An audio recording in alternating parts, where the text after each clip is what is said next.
Сайн байцгаана уу эрхэм үндэс сонсогчдоо та бүхэндээ 100-ны сайхан өдрийн мэндийг хүргэе.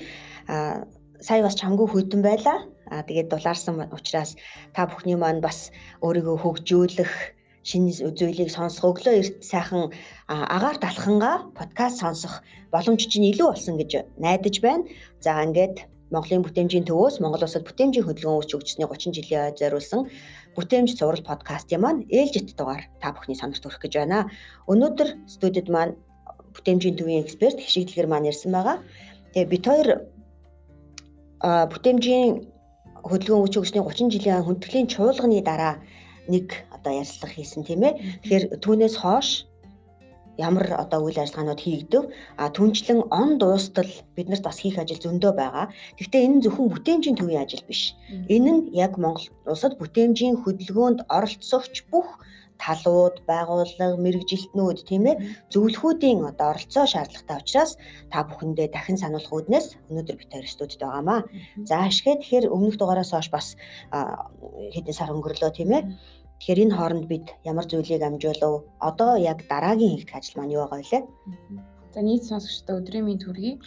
За түрүүчийн дугаар дээр ярьжсэнчлэн бүтээмжийн мэргэжилтний анхан шатны сургалтыг зарлж исэн. Тэр сургалтаа бид хэд амжилттай хугацаанд зохион байгуулад өндөрлөө. Тэгээд мөн түүн дээрээ бид бүтээмжийн мэргэжилтний төслөө зарласан байсан. Тэгээд 11 мэргэжилтэн өөрсдийн байгууллага дээр хэрэгжүүлсэн жижиг төслүүд болон юуны чанарын дугуулангийн төслүүдээсээ байгууллага дээр хэрэгжүүлж байгаа бүтээмжийн ажлуудаасаа танилцуулж ингээд манай оролцогч нарт туршлага судал хуваалцах маягаар ингээд үйл ажиллагаа явуулсан байгаа тийм ээ.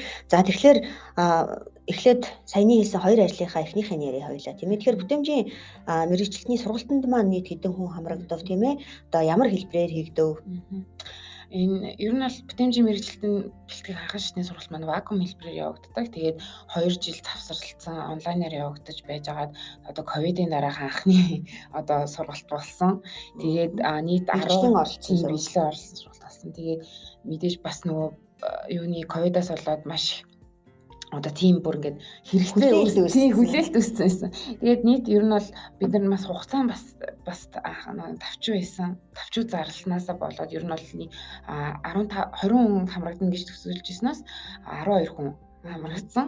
За тэгээд тон апу болон МСС коло за багро Эрдэнэ төлөвлөлтөөр гих зэрэг үйл ажиллагаа эрхэлсэн, үйлдвэрлэл эрхэлсэн төрийн байгууллагаас бас цахилгаан түгээх зэрэгээс оролцогч хамрагдсан. Тэгээд маш үр дүнтэй, маш сонирхолтой. Тэгээд оролцогч нар маш итгэвтэй байсан. Бүгдээрээ тэгээд маш их бие биентэйгээ сайн танилцаж, бие биенээсээ туршлага хуваалцсан маш үр дүнтэй сургалт болсон гэж үзэж. За тэгэхээр үнийг сонсох сайхан байна.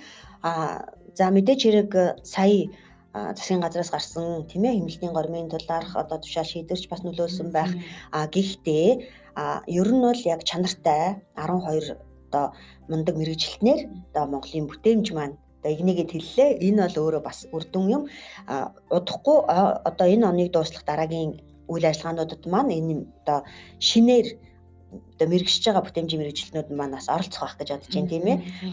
За тэр шин дайчид гэх юм уу зориулаад 5 дугаар сард туршлагатай мундаг дайчдын төсөл 11 төсөл ирсэн байгаа гэж сая Ишгэ маань хэллээ. Тэгэхээр энэ шилдэг төслийн уралдааны үр дүн юу байх вэ? Бид нар ямар боломжийг тэр мэргэжилтнүүдэд санал болгож байгаа вэ?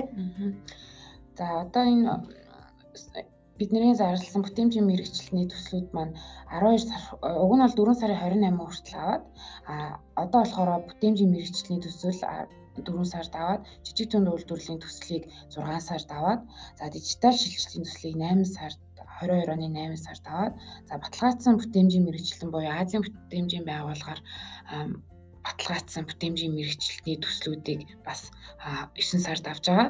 За төрийн байгууллагын бүтээмж сэдвэр болохоор 10 сард, за ногоон бүтээмж сэдвэр 11 сард аваад нийт тийм 6 төслийн шалгаруулна.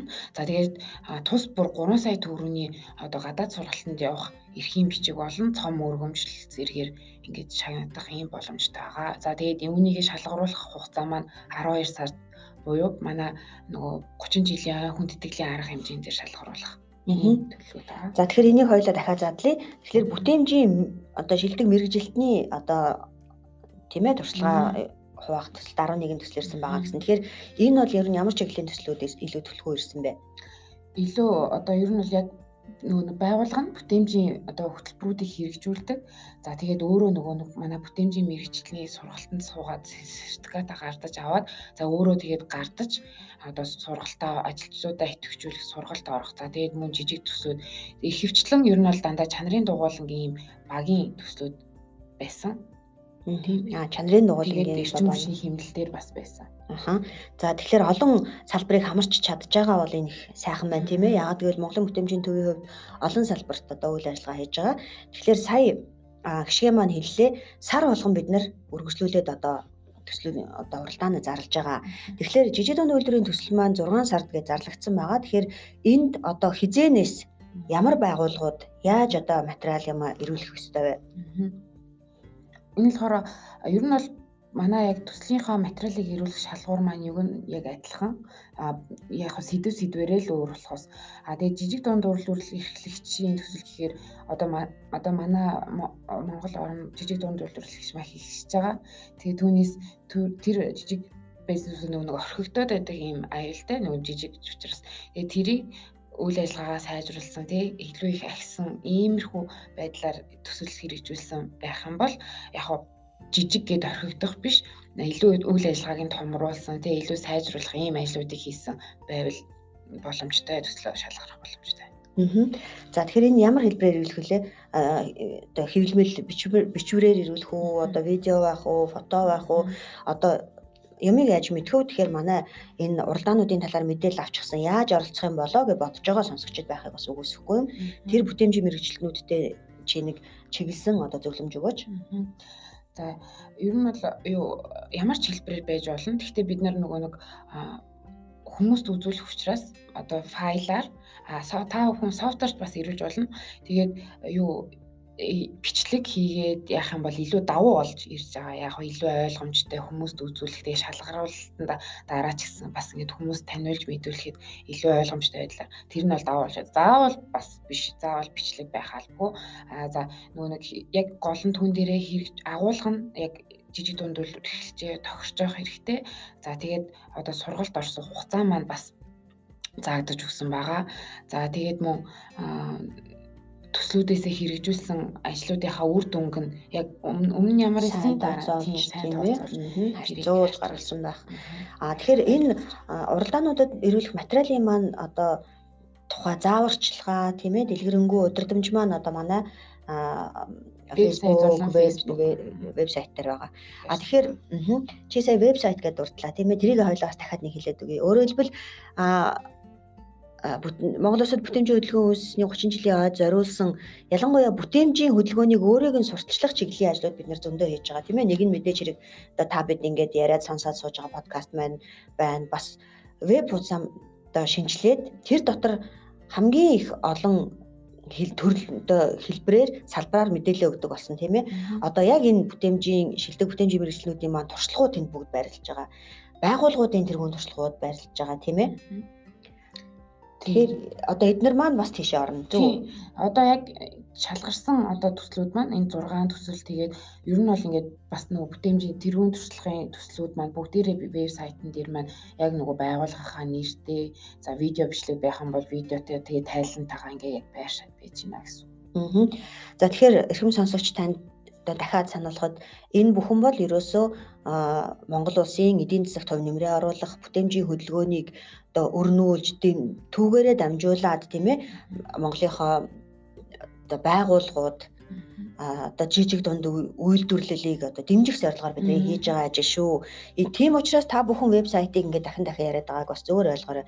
Ер нь өнөөдрийн маань подкаст яагаад хийх болов гэхээр одоо сонсогч та бүхэн ч мэдж байгаа болов гэж бодож байна. Одоо хүний болон байгууллагын идэвх бөгөөд хандлагын талаар ярилцах. Одоо үүднээс бид хоёр үнийг хийж байгаа. Яагаад гэвэл одоо олон зүйл дээр харамсалтай мэдээж хэрэг одоо 2 жилжингээ бүгдээрингийн одоо гэртээ гэх юм уу хорьсон тийм ээ ковид нөлөөсөн байгааг бол ойлгож байна. Гэхдээ ер нь бол итүүх их багтай тийм ээ. Одоо байгууллагын ч тэр хувь хүмүүсийн ч тэр итүүх ихс бол хандлага жоохон тийм одоо тааруухан хинэггүй л ошоосон байдалтай байна. Тэгэхээр бүтээмжийн мэрэгчлэлтэй өөрөө тийм байж болохгүй тийм ээ. Бүтээмжтэй байгууллага өөрөө тийм байж болохгүй. Тийм учраас өнөөдөр одоо бид дахин энийг ярьж байгаа тийм ээ. Тэгэхээр ерөнхийдөө хишгээ бүтээмжийн одоо өөрийнх нь үндсэн үн чанар юу вэ гэдгийг дахиад нэг сануулад одоо сонсогчдод хэлээч. Тийм ер нь бол яг бидний одоо энэ бүтээмжийг дийлгэх гол зорилго маань ер нь бол хүний хандлагыг өөрчлөх, за хүний нөгөө нэг сэтгхүүг өөрчлөх, ажилдаа өөрөө илүү их сэтгэлтэй байгаад өөрөө тэр нөгөө үр шимээ буцаад энэ улс их орно одоо манай байгууллага бий хөгжснөөрөө манай байгууллага хөгжих боломжтой. За манай байгууллага хөгжснөөрөө улс орон эдийн засагт маань мэдээж ирэх үр ашиг нэмэгдэн. За тэгээ буцаад нөгөө биднэрт ирэх үр ашиг ингээд дагаад нэмэгдэх. Эдийн засаг маань томорснороо тий ерөөсөө л юм байна. Тэгээд хүн өөрөөсөө л эхлэж ингээд нөгөө өөрчлөлтийг бий болгох юм боломж шиг бүтээмжийн хөтөлбөрүүд маань ингэж олгож өгдөг. Тэгээ хүний өөрт хандлагыг ингээд багаар ингээд өөрчилдөг ийм ухамсар бий болох, соёл хандлага бий болох ийм зүйлийг бүтээмж гэдэг. Тэгээд өнөөдөр нь одоо нөгөө өчигдрөөсөө илүү байх тийм маргааш нь өнөөдрөөсөө илүү байх гэсэн ийм зорилгыг тавьж ингэж ажиллах ийм зөвлөлийг бүтээмж гэдэг. Тэгэхээр та бүхэн юмыг яаж мэдхүү? За оролцсондоо тийм ээ. За тэнд нэг тийм уралдаан байгаа гэсэн нэг судландаа гээл ингээ яваад байж магадгүй тийм ээ. Одоо жоохон хоошин тавиад байж магадгүй тий. Тэгвэл бүх юм цаг хугацаатай шүү дээ тийм ээ. Тэгэхээр та бүхэн бас цаг хугацаагаа эргэж санаад одоо өөрийнхөө тэр магадгүй жоохон хоошин тавиад байгаа тий. Одоо өөрт чинь тэр залхуурлыг бий болгоод байгаа тэр зүйлийг 10 минутаар ч юм уу богиносгоод харин бүтээмжийн 10 минутаар нэмэгдүүлээрэ гэж хүсэж байгаа. Тийм учраас бид тээр дахин энэ өдрүүдийг дурдаад байгаамаа. За 7 дугаар сар мэдээж хэрэг Монгол улсын хувьд бол амралтын сараа. Тийм учраас та бүхэнд дараагийн буюу одоо яг дижитал шилжлийн төслүүд яг баталгаажсан Азийн бүтээмжийн байгууллагаас баталгаажсан мэргэжилтнүүдийн маань дунд зарлж байгаа төслийн уралдаан. Тэгээд энэ ногоон бүтээмжийн төслийн уралдаан эдгээр уралдаануудад орох цаг бол байгаа шүү. Гэхдээ цаг байгаа гэд бас тулгахгүй гэдэг үүднээс бид нар одоо дахин сануулад байгаамаа. За ер нь одоо энэ уралдаанд орох материалуудаа одоо ямар хэлбэрээр ирүүлж байгаа вэ? Имэйл хаягаар, цахим хаягаар ирүүлж байгаа юу? Эсвэл манай вебсайтад бүртгүүлж байгаа юу? Яг манай вебсайт одоохондоо нөгөө засвартай байгаа. Уг нь бол вебсайтаараа бид нөгөө тэрүүн туршлагаа хаваалцах гэсэн хэсэг бий болгосон байсан. Тэгэхээр одоохондоо би яг инфо хаягаар имэйлээр авч байгаа гэсэн үг. info@mpo дундуур зураас орогдох гэмээр гээд. За тэр энэ мэдээлэл нөгөө манай Facebook хаяг дээр бас байж байгаа. Агуулгатайгаа хамт. За тэгэхээр 6 сарын одоо 15 гэхэд одоо нэг 7 хоногийн дараа манай вебсайт аль биесээр одоо та бүхэндээ хүрчихнэ. Тийм учраас тэндээс өмнөх төслүүдийн амжилттай байсан төслүүдийн талаар бас та бүхэн судлаарай тийм ээ. Тэнд тавигдж байгаа бүтээмжийн мэргэжилтний шаардлага, бүтээмжийн мэргэжилт нь өөрийгөө яаж хөгжүүлэх, ямар одоо өөртөө яаж үнэлгээ өгөх энэ бүх зүйл тэнд гараад ирнэ. Тэгэхээр тун удахгүй та бүхэн одоо манай вебнээс тэр одоо мэдээлүүд авах боломжтой шүү. За өөр тусдаа яг энэ төслийн бүтээмжийн мэргэжилтэнтэй холбоотой биш нэг сонирхолтой уралдаан байгаа тийм ээ. Тэгэхээр энэ маань ерөнхийдөө бол бүх хүмүүст одоо нээлттэй зарлагдчихж байгаа. Тэрийг бол одооноос та бүхэндээ хэлье. Тэгээд найз нөхөд дүү тийм ээ одоо таны хажууд бүтээлчээр сэтгэж чаддаг ямар хүн байна тэр бүх хүмүүстээ дамжуулж хэлээрэй. За энэ маань болохоор нөгөө бүтээмжийн шилдэг постэр буюу зурагт хуудас гэсэн юм уралдаан зарлж байгаа. За тэгээд энэ хүү уралдааны зорилго гэхээр одоо илүү нөгөө хүмүүсийг дэмжих те одоо сэтгхүүг нь ингээд илүү их тэлхийг ийм зорилготой байгаа. Тэгээд ер нь бол тэгээд энэ нь болохоор шалгуур нь бүх нийтийг одоо бүтээмжийн хөдөлгөөнд уриалсан нэгдхийг одоо дэмжсэн ийм утгатай постэр юм уралдаан зарлж байгаа. За тэр маань 9 сард одоо шалгаруулалт нь болно тийм ээ. Тэгээд одоо үүнийхэн шагналал нь 1-р байр нь 1.5 сая төгрөг, 2-р байр 1 сая төгрөг, 3-р байр 3 оролцогч 300 сая төгрөгөөр шагнах ийм урамшуул гинэ уралдаан зарлаа тий. Тэгэхээр бас мөнгө урамшууллын хувьд ч гэсэн бас боломжийн тийм үү. Тэгэхээр одооноос та бүхэн маань одоо өөрийн бүтээл сэтгэлгээгээ задгай тавиад тийм ээ нэлээд одоо судлаад ялангуяа манай одоо Facebook болон бүтээмжийн төвийн веб хуудаснаас бас бүтээмж гэж яг юу хэлээд байгаа юм гэдгийг бас олж хараад тийм ээ. Тэгэхээр бүтээмж гэдгийг ганц зүгээр хэлж болохгүй шүү дээ. Тэгэхээр тэрийг энэ өргөн том утгыг энэ олон том одоо салбарыг яаж нэгхэн ийм одоо тийм ээ хавтгай одоо дөрвөлжин дотор багтааж гаргах вэ гэдгийг бас бодоход үнэхээр ийм бүтээл сэтгэлгээ бол нэлээд нээлттэй тавьж ийж тийм ээ. Магадгүй ингээд одоо саяхан төгссөн мундаг одоо залуучууд ярьж сууж байгаад гой зураг тууц гаргахыг үүсэхгүй тийм ээ. Тэгэхээр одоо үүнийг сонсож байгаа эрхэм та энэ бүтээмжийн шилдэг зураг тууцны уралдааныг аль болох цааш нь түгээж өгөөрэй. За манай Facebook болон одоо веб хуудсан дээр одоо удирдамж нь байж байгаа. Яг тухай бүрт нь тэрийг гаргаад авч байгаа. Бид энэ төслүүдийнхаа тухай бүрт нь яг хугацаанд нь ингээд зарлаад явж байгаа. За тийм үү нөгөө энэ эдгээр энэ бидний зарласан энэ одоо 30 жилийнхаа хүрээнд зарлж байгаа энэ уралдаанууд болон ийм пострын уралдаан зэрэгээ ингээ хэрэг бүх л одоо төрлөөр нь явуулвал 12 сард бас нөгөө бүтээмжээр манлайлагч байгууллага гэдэг одоо энэ 12 сар хүртэл ирүүлсэн төслүүдээс нь харж агаад оролцоог нь харж агаад за бүтээмжийг нөгөө үйл ажиллагаанд тогтмол хэрэгжүүлдэг ийм байгууллагыг бас бүтээмжийн манлайлагч байгууллагаар шалгаруулна. За энэ маань болохоор бидний манай байгууллагын зөвлөх үйлчлэгийг аваад 10 сая төгрөгийн одоо төсөл хэрэгжүүлэх ийм эрхийг олгож байгаа. За мөн цом мөргөмжлөөр шаардж байгаа. Тэгээд цаашдаа бас өөрийнхөө байгууллагыг сурталчлах бас боломжийг нь олгоод би вебсайт болон бусад энэ газруудаа байршуулж өгнө гэсэн. За энэ бол яг бүтээмжийг одоо төлхөө ойлгож тийм үйл ажиллагаанд хэрэгжүүлж байгаа байгууллагуудад их үр дүнтэй ач холбогдолтой юм. Өөрөөр хэлбэл танай байгууллага за юмыг яаж мэдгүй хойл Эрдэнэ төлөвлөрөө жишээ авъя л да тийм ээ. Жишээлбэл Эрдэнэ төлөвлөр маань одоо энэ 4 сард бүтээмжийн мэргэжилтний төслийг ирүүлээд 5 сард жижиг дундынхаа тийм ээ одоо нэг холбогдолтой нэг жижиг төслөө ирүүлээд тэгээд дараа нь дижитал шилжилт буюу одоо зарим үйлчлэгээ үйл ажиллагаагаа хэрхэн цахимд тийм үү цахим орчинд амжилттай явуулж байгаа төслөө ирүүлээ тийм ээ. Дараа нь одоо яг өөрийнхөө үйлдвэрийнхаа баталгаажсан бүтээмжийн мэргэжилтний зарим байгууллагад бол чанар бүтээмжийн мэргэжилт гэдэг байдаг тийм. Тэр бүтээмжийн мэргэжилтнийхаа одоо материалыг хуваалцаад тэгээд дараа нь одоо ногоон бүтээмжээр одоо ямар төсөл хэрэгжүүлж байгаагаа харуулад ингээд өөрөөр хэлбэл Монголын бүтээмжийн төвийн одоо хэр зэрэг олон үйл ажиллагаанд оролцсон тэр хэрээр бид нар одоо давхар урамшуулж шүү гэдгийг сая шиг маань одоо тайлбарлаж байгаа. Тэгэхээр чи юу гэж бодож ийн гişгээ ингээд зарим байгууллагууд одоо Монголын бүтээмжийн төвийн үйл ажиллагаанд олон жил оролцоод тийм үү олон удаа мэргэжилтэн хүнээ бүтээмжийн төвийн шугамар гадаад улс оронд туршлага судлуулад тийм ээ одоо зөндөө их харилцаатай байсан. Тэгсэн мөртлөө одоо магадгүй удирдлагын солигдонгууд ч юм уу эсвэл хүний нөөцийн солигдонгууд ч юм уу тийм үү. Тэгэхээр тэр бүтээмжид анхаарж исэн анхаарал бүтээмж гэдэг юм өөрөө үйлдвэрт нь үйл ажиллагаа байгууллагт нь ямар одоо чухал ач холбогдолтой вэ гэдгийг нэг хайхрахаа болоод байгаа тийм одоо байдлууд харагддаг тийм хандлага. Тэгэхээр тэрийг одоо яавал өөрчилж чадах вэ? Тэгэл ерөөсөө л нөгөө хүний л хандлагыг л өөрчлөх болчиход байгаа байхгүй тий. Одоо энэ нэгэн тэгтээ ингээд удирдлага одоо ингээд хэрвээ энийгээ хэрэгжүүл бүтээмжийн үйл ажиллагаануудыг хэрэгжүүлээд ингээд тогтцсон байгууллага байх юм бол ямар ч одоо удирдлага байлаа шинэ ажилдаа орж ирлээ гэхэд тэрийг нь ер нь бол нэгэн тогтцсон түүнийг ингээд бариад аваад үлдчих чаддаг. Ер нь бол одоо энэ Эрдэнэ төлөвлөрийн туршлагаас харахад бол их тийм байхгүй. Одоо хичнээн хүмүүс нь солигдсон ч удирдлага нь солигдсон ч одоо ингээд үйл ажиллагаагаа тасралтгүй хийгээл явж идэг тий. Одоо Япон улс гэхэд л бас ингээд одоо хити хэр хөгжсөн байна тий. Ингээд эдийн засгийн одоо том гүрэмж гэсэн тий.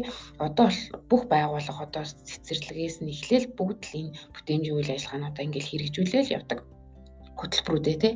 Нөгөө 5S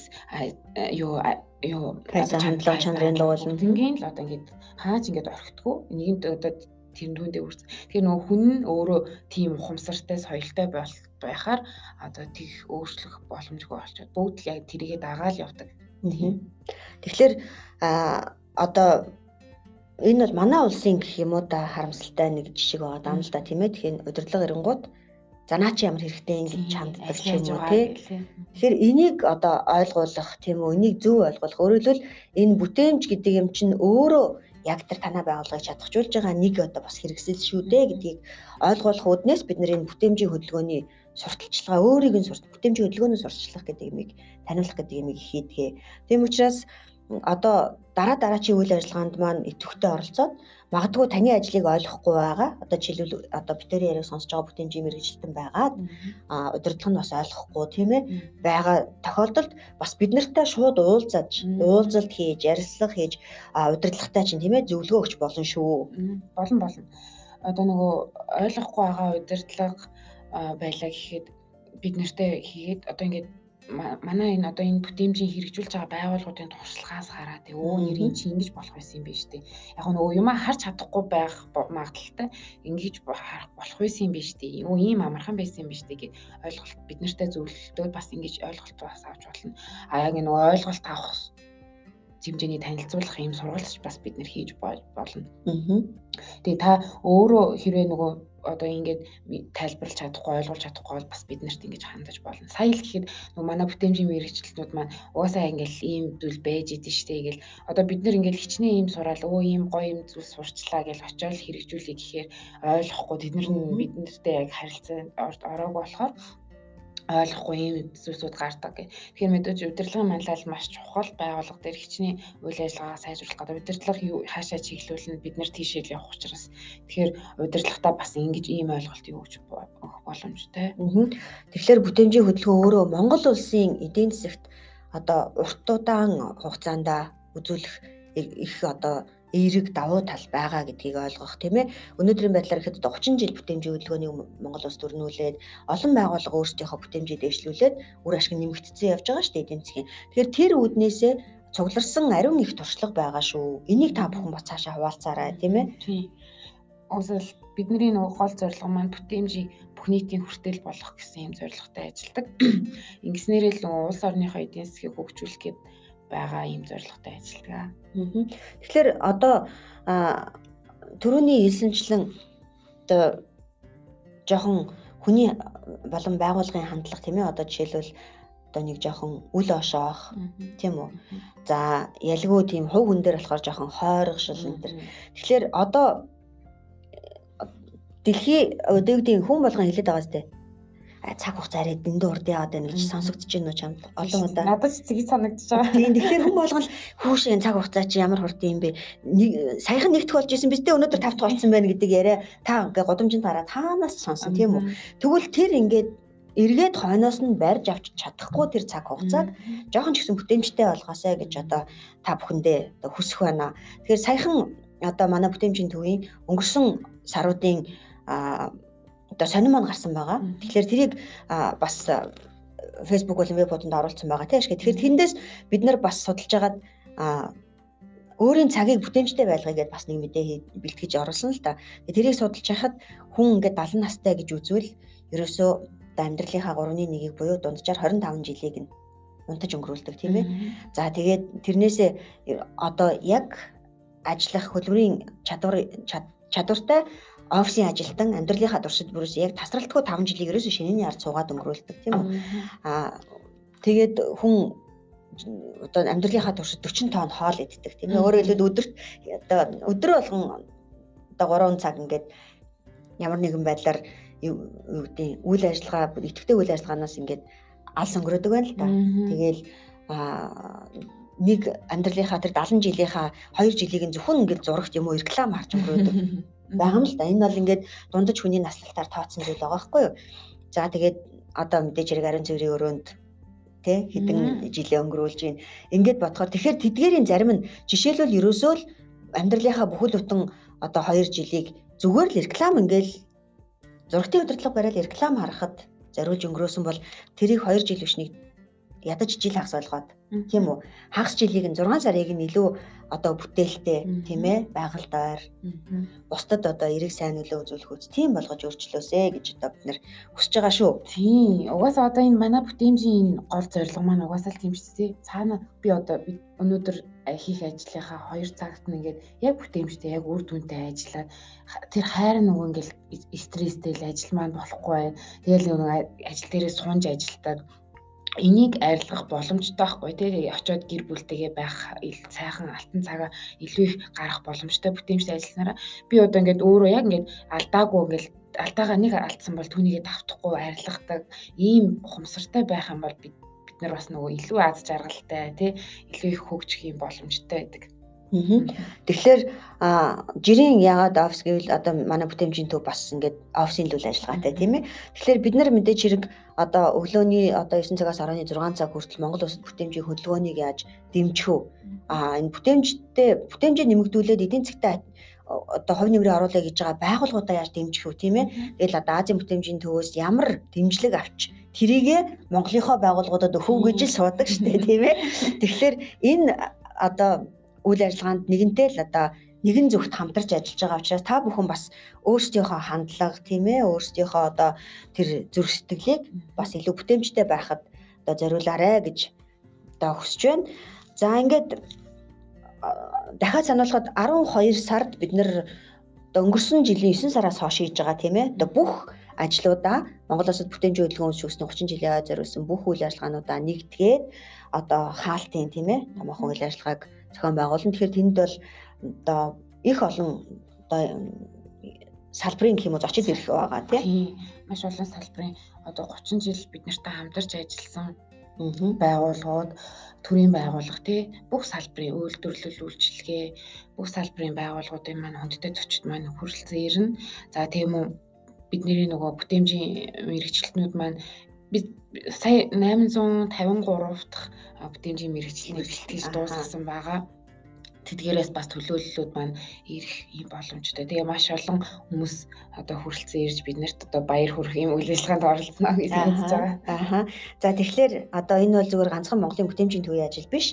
Энэ бүтээмжийн хөдөлгөөнд оролцоотой байсан бүх хүний баяр шүү тийм ээ. Тэгэхээр та бүхэн одоо энэ сая бид хоёрын одоо дахин дурдаад байгаа энэ уралдаануудад амжилттай оролцоод төрүүлээд тийм ээ. Тэгээд өөрийнхөө тэр одоо тэргүүн туршлагыг өөрөө ямар одоо мундаг зүйлийг бүтээж чадсан бэ? Ямар сайхан бүтээмжийг бий болгосон бэ гэдгээ бусдад харуулах, үлгэрлэн дуурайлах тийм ээ. Одоо түгээн дэлгэрүүлэх тийм боломж бас одоо та бүхний өмнө нээлттэй байгаа.